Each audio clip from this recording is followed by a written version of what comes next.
You are looking at Julian's pronunciation guide, where we look at how to pronounce better some of the most mispronounced words in the world, like this other curious word. But how do you say what you're looking for today?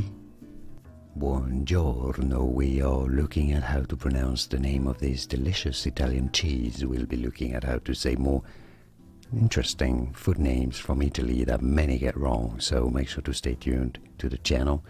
In English it is often called, especially in the US, mozzarella, but in Italian it is to be said as mozzarella.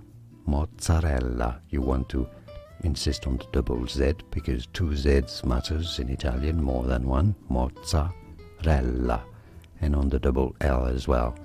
Mozzarella is how you want to say it.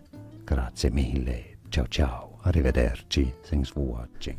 Here are more videos on how to pronounce more confusing words and names too many mispronounced. Like this video if you found it useful. I appreciate your support. I'll see you soon and thanks for watching.